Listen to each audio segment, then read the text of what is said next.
Un toque del amor de Dios cambiará su atmósfera para siempre y lo llevará a cruzar la última frontera hacia su tierra prometida. La decisión es suya.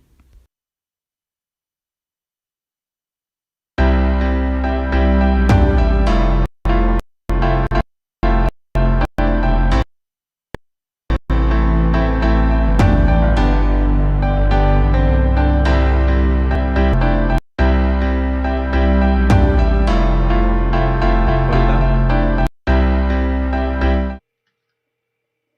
muy buenas noches, amados hermanos. Qué bendición poder llegar al día viernes, una semana bendecida. Confío en que ustedes también estén muy bien, donde quiera que estén. Que la gracia, el favor, la misericordia de Dios esté con todos ustedes. Vamos a orar, hermanos, antes de compartir la preciosa palabra de Dios. Padre bueno y eterno, reconozco delante de ti mi necesidad, Señor. Todo el grupo reconocemos que te necesitamos, que sin ti no somos nada.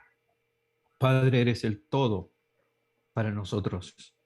Señor, te pedimos perdón por nuestros pecados, por todas aquellas cosas que nos alejaron de tu presencia o de la comunión que teníamos contigo y buscamos fervientemente estar conectados contigo. Y necesitamos que tú nos hables en esta noche a través de tu Espíritu Santo y que nos des entendimiento y sabiduría de lo que vamos a recibir hoy. Gracias por el mensaje que tú tienes para mí y para mis hermanos en esta noche. Gracias porque si tú has separado esta palabra es porque tú sabes que lo necesitamos y tú nos estás dando esta bendición. En el nombre precioso de Jesús. Amén. Amén y amén. Una vez más, muy buenas noches y muy bienvenidos a este su programa de estudios bíblicos online. Somos una generación que el sistema, el mundo, nos ha puesto en esta posición, en esta situación. Un poco diferente, un poco, poco ortodoxa, digamos. Somos una iglesia virtual, una congregación virtual, y a través de ella el Señor está alimentando nuestras vidas a todos nosotros. El mensaje de hoy es: no llames pruebas de Dios a las consecuencias de tu pecado. Muchas veces cometemos el error de llamar prueba de Dios a una consecuencia lógica de nuestras propias acciones, de los errores que hemos cometido. O sea, metemos las patas, ¿no? Y luego le echamos la culpa a Dios, ¿no? Dios tiene la culpa, Dios me está probando, Dios me ha puesto esta prueba, me ha mandado esta desgracia, cuando nosotros mismos hemos cometido el error.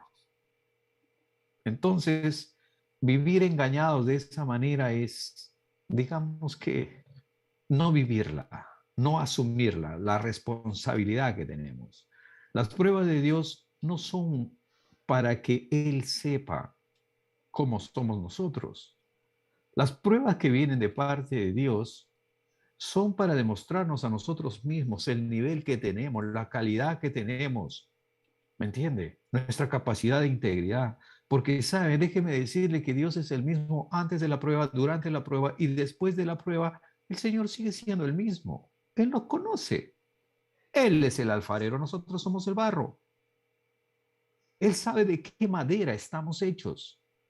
Y dice también su palabra que así como viene la prueba y Él permite la prueba, Él también nos dará la salida. Y que no seremos probados más de lo que podemos soportar, más de lo que podemos aguantar. No, no seremos probados. Él nos conoce, entonces no nos va a dar una prueba que nosotros no podamos soportar. Eso en principio. Hay muchos hermanos que están sufriendo las consecuencias de sus malas decisiones, pero se consuelan diciendo que son pruebas que el Señor los pone. Al decir semejante tontería, lo único que consiguen es engañarse y engañar a los demás. Nosotros algún tiempo íbamos a una iglesia donde había una hermana que casi siempre que veía a alguien mal o enfermo o delicado o decaído, deprimido, de frente le decía: estás en pecado, algo estarás haciendo. tienes pecados encubiertos, tienes pecados escondidos, confiésate y tal. Y no necesariamente la vida es eso. No necesariamente cuando un hermano está atravesando por una situación apremiante, difícil, es porque está pagando sus pecados. No, no necesariamente es así. Acompáñenme, por favor, a San Juan, el capítulo 9, versos del 1 al 3. La historia es interesante, pero por razones de tiempo vamos a leer los primeros 3 versículos. Dice así la palabra del Señor.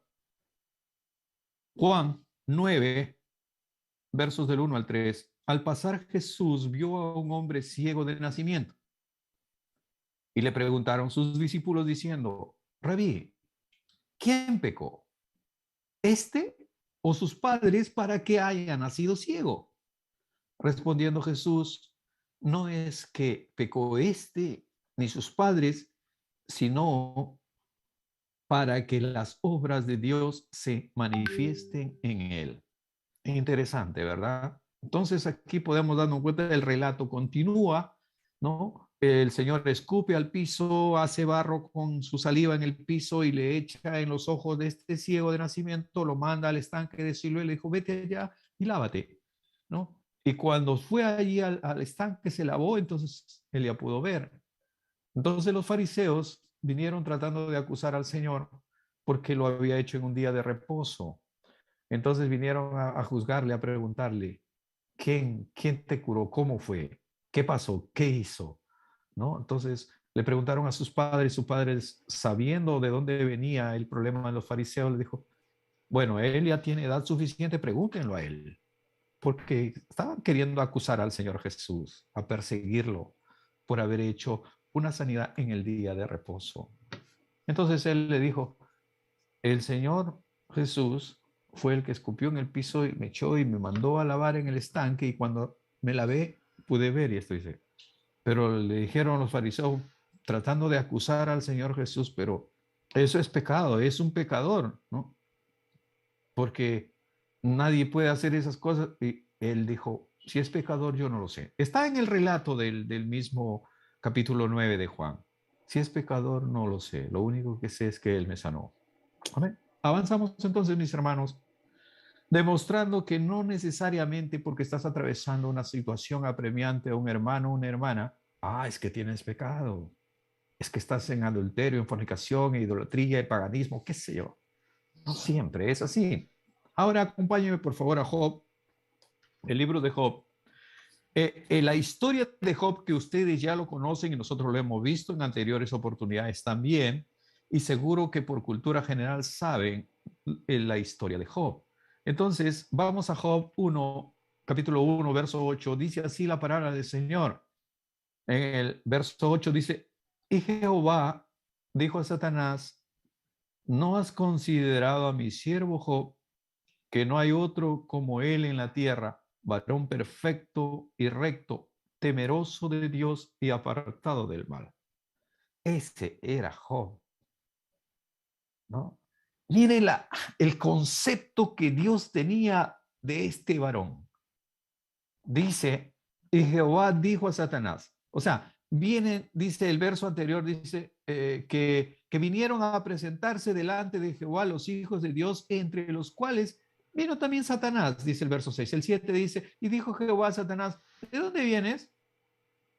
Respondiendo Satanás a Jehová le dijo, de rodear la tierra y de andar por ella. Este anda rodeando la tierra, está ahí chequeando, caminando, buscando a quien devorar, ¿no? Entonces, y ahí el Señor le dice, y Jehová, en el verso 8, le dijo a Satanás, ¿no has considerado a mi siervo Job, que no hay otro como él en la tierra, varón perfecto y recto, temeroso de Dios y apartado del mal?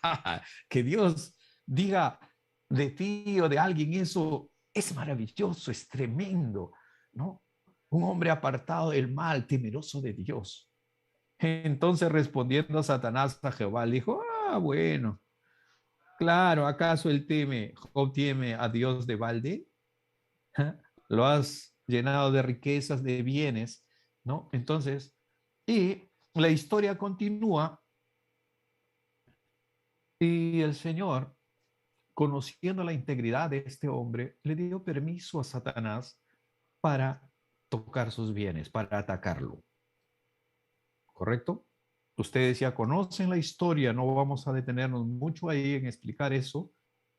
Entonces, en un día perdió sus propiedades, sus vacas, sus ovejas, su ganado, se cayeron su casa, en fin, todo.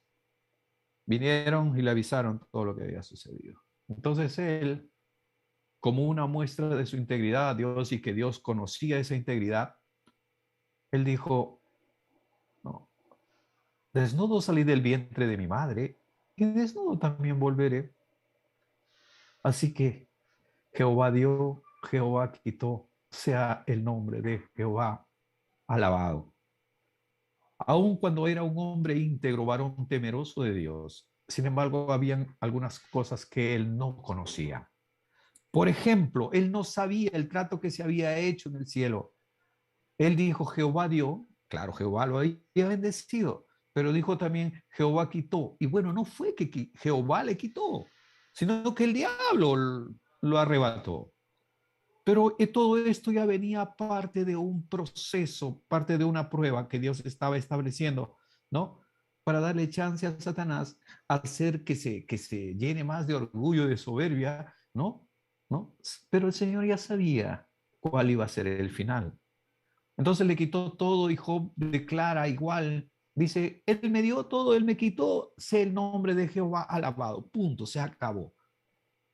Entonces, y viene la otra prueba. Muchas veces viene una prueba y después viene la otra, ¿verdad? Hay gente que dice, ¿no? Las pruebas vienen juntas, ¿no? Las malas vienen seguiditas, ¿no? Entonces, después de eso, dice, ah, claro, le has quitado sus cosas, pero él está sano, él está en integridad, por eso. Entonces el Señor le dice, toca su piel, toca su cuerpo, pero cuida su vida. No toque su vida. Es como que le dijo al diablo, si lo matas, te mataré. Entonces el que estaba más preocupado en que no se vaya a morir, joven, era el mismo diablo, porque el Señor le había dicho a él, cuida su vida, no lo toques. Puedes tocar su piel, su cuerpo, sí, pero no su vida. Ok, interesante, ¿verdad? El Señor le permite a Satanás tocar sus bienes, tocar incluso su salud, pero no su vida. Es decir, traduciéndolo, hermanos amados, el enemigo no lo puede atacar a usted, no lo puede atacar, no lo debe atacar a usted sin el permiso de Dios. Qué rico, ¿verdad? Saber que Dios ha establecido un cerco en usted para que el maligno no lo toque. Y cuando lo toca es porque el Señor le dio permiso. Y sabe hasta dónde y hasta cuándo, porque así como viene la prueba, viene también la salida. El Señor te da la salida y que no seremos probados más de lo que podemos soportar. Esto es un ejemplo claro como Job es probado, ¿no? Y mucha gente decimos el pobrecito Job, pobrecito Job. Job no era ningún pobrecito. Job era un hombre íntegro, varón de Dios, temeroso de Dios, apartado del mal. Era el hombre más rico de Oriente. Era el más rico, el más próspero. Pero su final, después de que pasó todas estas pruebas, recibió 7 veces más. Si tenía 1000 ovejas, el Señor le dio 7000 ovejas. Si tenía 1000 bueyes, el Señor le dio 7000 bueyes. Le dio, está escrito en la palabra de Dios. Amén. Esto es más o menos para que tengamos una idea de qué cosa es una prueba, cómo el Señor te está probando. Ahora, nosotros confundimos muchas veces las situaciones que vivimos con pruebas de Dios cuando les dije al inicio, cuando son el resultado, la consecuencia de nuestras propias malas decisiones. Por ejemplo, ¿no? Yo tengo o tenía mi mamá 4 hermanos, Cides, Rolando, Rodrigo y segundo Germán. Entonces estos hombres se dedicaron al alcohol, mucho trago, y cuando yo llegué a Lima, fui a vivir en una casa de uno de ellos, entonces me contagié con el vicio, entonces tomábamos mucho, yo administraba una agencia de Jockey Club del Perú, y casi todos los días tomaba cerveza, casi todos los días. Entonces los fines de semana sí era sí o sí, sábado y domingo, borracheras. Entonces, para hacer la historia corta, mi tío Alcides, que era el mayor de mi mamá, él murió obviamente por un problema con el alcohol y murió más o menos a los 50 y tantos años, ¿no? Que no llegaba a los 60. Luego murió mi tío Rolando, que tampoco llegó a los 60, también por problema de diabetes. Luego Rodrigo, que era el más joven, que me llevaba a mí 8 o 9 años, murió el año pasado también por un problema de diabetes. Y el único que está quedando es mi tío segundo, que está ciego, no puede ver por el problema de la diabetes, porque es una consecuencia del alcohol. Y uno no puede decir, ah, son las pruebas que Dios pone. No, no son las pruebas que Dios pone ahí. Son las consecuencias de que ellos se dedicaron al alcohol y destruyeron su cuerpo, el templo. Afortunadamente el Señor me rescató de allí, porque si no, tal vez yo estaría en esa misma situación en este momento. Es una realidad que les cuento, es parte de mi vida, es parte de mi realidad.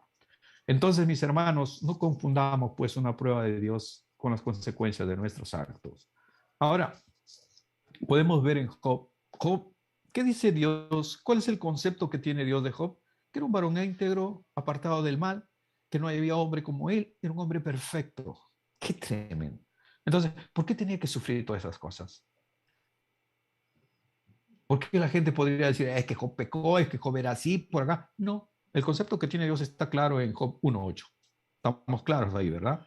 Entonces, y así podemos ver cómo muchos otros hombres, por ejemplo, el caso de Pablo, fue azotado en Filipo por echar fuera un demonio de una esclava, que era divina, que hacía ganar a sus amos con sus adivinaciones. Él echó fuera ese demonio y lo azotaron. Después fue apedreado por predicar el evangelio. Eso viene a ser parte de un proceso ya de Dios. ¿Para qué? Para subirte de nivel, para llevarte a un nivel más alto de gloria, a un nivel más alto de efectividad. Ahora vamos a tener, digamos, que establecer la diferencia entre qué cosa es una prueba. Una prueba es cuando es un ataque del enemigo para probar tu fe. Un proceso es un desarrollo que tiene un inicio y tiene un final, que no es eterno. Por ejemplo, el desierto del Éxodo que tuvieron que pasar el pueblo de Israel fue un proceso, y un proceso que duró 40 años, ¿no? Es como que el Señor le entrega al desierto a todo el pueblo de Israel y le dice, mira, te entrego aquí a estos mis hijos, ¿no? Y mira cómo están, acá te los entrego, pero yo quiero que me los devuelvas procesaditos ya, ¿me entiendes? Preparaditos ya. Y eso fue lo que sucedió luego de 40 años. Lo fácil fue sacar al pueblo de Israel de Egipto, que duró un día, una noche, tal vez una semana, ¿no? Pero sacar eh, del corazón de Dios, del corazón del pueblo de Dios, mejor dicho, del corazón de los israelitas, las costumbres de Egipto duró 40 años. Todo un proceso, ¿verdad?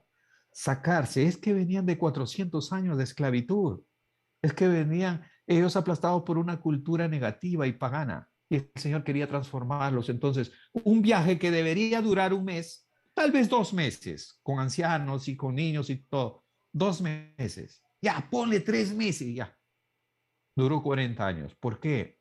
Porque el proceso lo comienza Dios, pero el término lo pones tú mismo. Muchas veces somos nosotros mismos los que demoramos el proceso. Ya Dios es establecido, pero somos nosotros los que generamos que eso se alargue más y que suframos más. ¿Por qué? Porque no estamos dispuestos a renunciar partes de ese pasado que nos enganchan todavía para caminar hacia el Señor libres de toda carga. Ahora, vamos a ver, por ejemplo, el proceso de José. Ustedes también conocen la historia de José. José tiene 11 hermanos, con él son 12, que forman las 12 tribus que forman Israel, el pueblo de Israel, ¿correcto? Entonces, sus hermanos lo venden a José, va a la casa de Potifar, ¿no? Él va como una mentalidad de gobernante, aunque todavía no era gobernante, pero espiritualmente él tenía el espíritu de gobernante, el espíritu iluminado de Dios en la vida de José. Este proceso en que entra José, que era candidato para sentirse el renegado del mundo, yo no le he hecho mal a nadie, yo no he pecado con nadie, yo soy un hijo querido, yo amo a mi padre, ¿por qué tengo que sufrir? ¿Por qué mis hermanos tienen que venderme de esta manera como un esclavo? ¿No? Separarme de mi familia, ahora soy esclavo aquí en la casa de este Potifar, ¿no? De ahí lo mandan a la cárcel. La mujer de Potifar se enamora de él se niega a aceptar sus requerimientos perversos y finalmente lo acusan, lo mandan a la cárcel. Está en la cárcel ahí y 13 años, dicen los estudiosos, que duró este proceso. No fueron 13 días, 13 semanas, 13 años. Está en la cárcel y ahí él tiene que ministrar. Mire cómo es el proceso. Él, atravesando todas estas situaciones, se encuentra con encarcelados, con presos. Y ahí estaba el criado del faraón, el que era su panadero y su copero. Estaban presos los dos. Ellos tienen un sueño y él los adivina el sueño. Entonces, cuando el copero del rey es restituido en su puesto y salió de la cárcel, entonces le dice, acuérdate de mí cuando estés delante del faraón. Pero este compadre se olvidó, no se acordó, hasta que el reloj de Dios dijo, ok, hoy día tiene que salir José de la cárcel. Entonces, la noche anterior, el faraón tiene un sueño que nadie lo puede interpretar, ni sus astrólogos, ni sus adivinos, ni sus agureros, nadie puede. Entonces, ahí el copero que está con su copa delante del faraón, se acuerda de José. En la cárcel yo conocí a un hebreo. Ese me interpretó el sueño y sí que acertó. Y le dice, mi señor, yo conozco a un hombre, está preso, tiene que sacarlo. Lo sacan ahí y lo pone segundo en gobierno. El gobernador más eminente después del faraón era José. ¿Me entiende? Un proceso que duró 13 años. Ahora, un proceso tiene muchas pruebas. Una prueba generalmente lo pasas rápido y ¡pum! Te dan tu gratificación, te dan tu premio. Pasaste la prueba, ok, pasaste de año. Pasaste la prueba, ok, te dan el calificativo. Pasaste la prueba, ok, te ascendieron. Pero un proceso generalmente es largo y puede tener muchas pruebas durante el proceso. ¿Okay? Entonces, mis hermanos, del mismo modo, podríamos hablar el proceso que tuvo que pasar Abraham. Abraham se presenta en Génesis 12, ¿no? Y el Señor le dice a Abraham, ¿no? Sal de tu tierra, de tu parentela y ve al país que yo te voy a mostrar, te bendeciré, engrandeceré tu nombre, haré de ti una gran nación. A los que te bendijeren, te bendeciré, y a los que te maldijeren, maldeciré, y en ti serán benditas todas las familias de la tierra. El Señor le dice que serás padres de multitudes, pero Satanás sabía de que su esposa Sarita era estéril. ¿Y dónde? ¿Por dónde va a venir la padre de multitudes? ¿De dónde? ¿Por dónde? Entonces pasaron 25 años de esta promesa, ¿no? Entonces ellos dijeron, mira, ya contigo no creo que se va a poder hacer nada. Así que Sarita le pide a Abraham, le dice, acércate a mi criada Agar y tengo un hijo con él y bueno, le ayudamos al Señor, ¿no? Si Él te ha prometido, total, finalmente será tu hijo, ¿no? Y eso es lo que hicieron. Eso es lo que sucede muchas veces.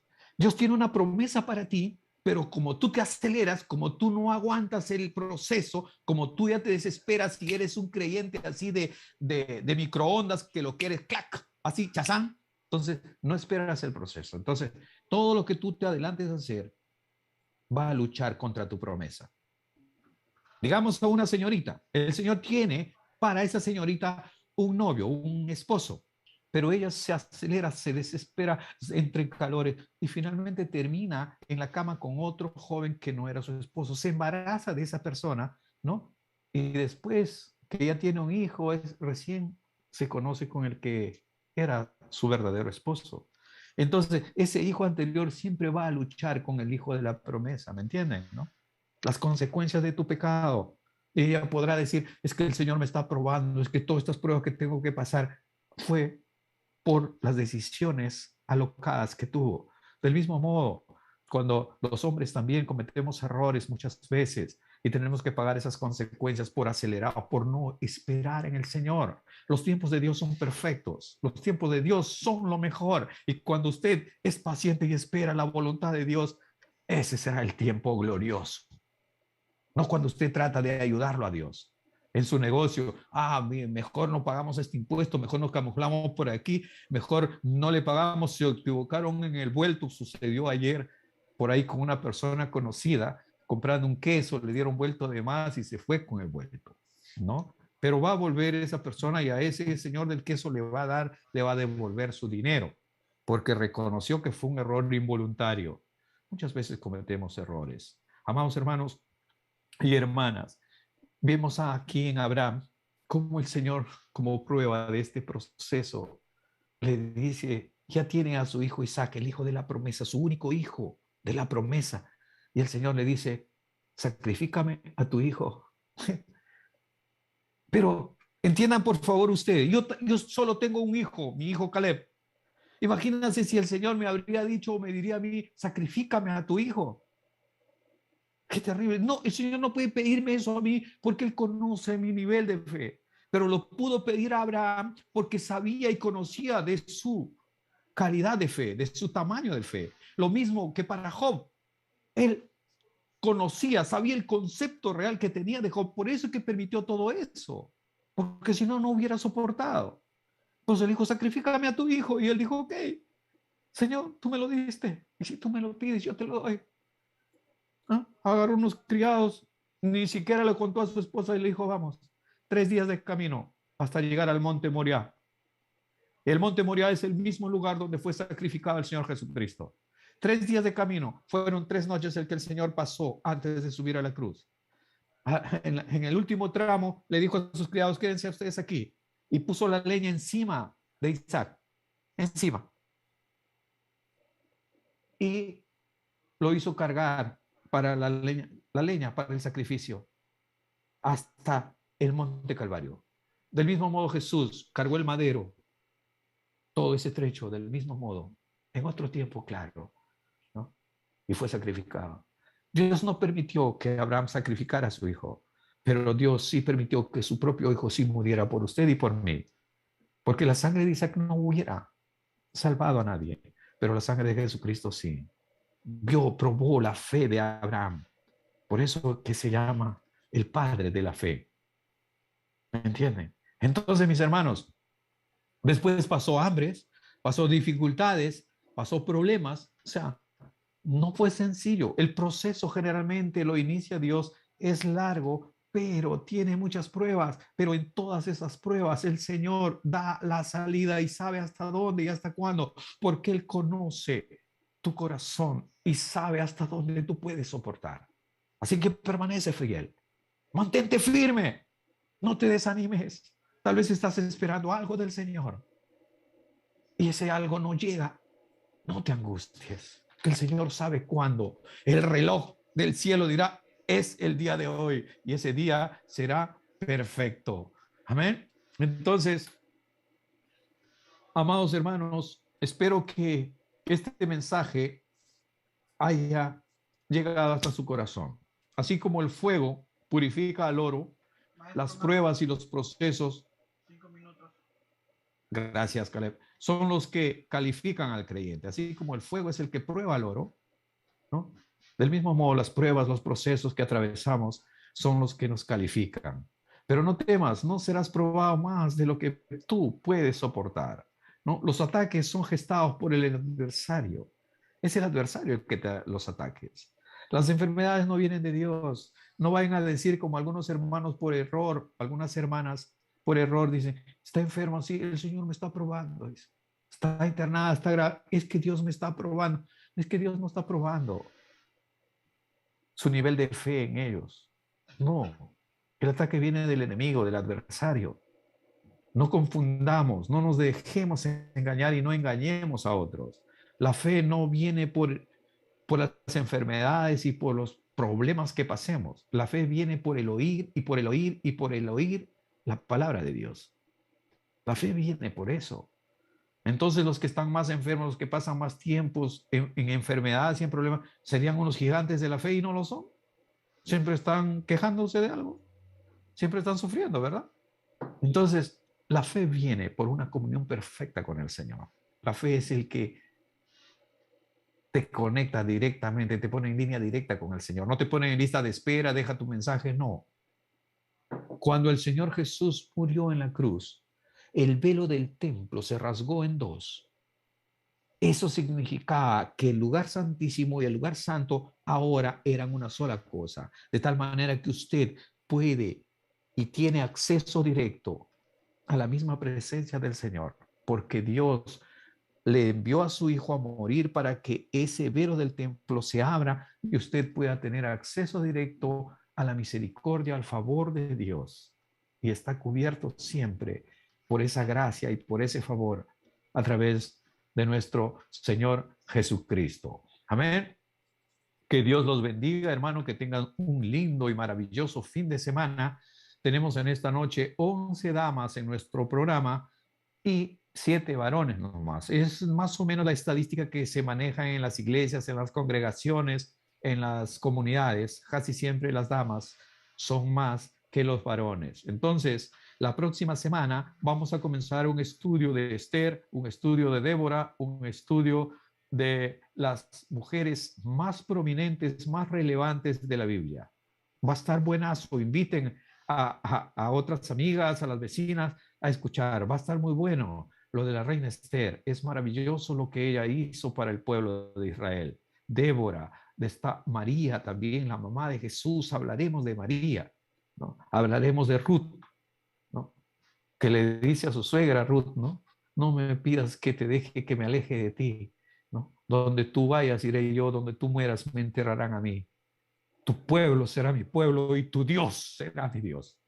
Hablaremos de todas ellas la próxima semana. Que Dios los bendiga, que tengan una noche maravillosa, una noche de paz y una vida sobrenatural en Cristo para la gloria de Dios. Nos vemos Dios mediante el día lunes para comenzar este ciclo de las damas más prominentes de la historia bíblica. En el precioso nombre de Jesús. Muy buenas noches, familia. Cuídense. Bendiciones. Un gran abrazo para todos.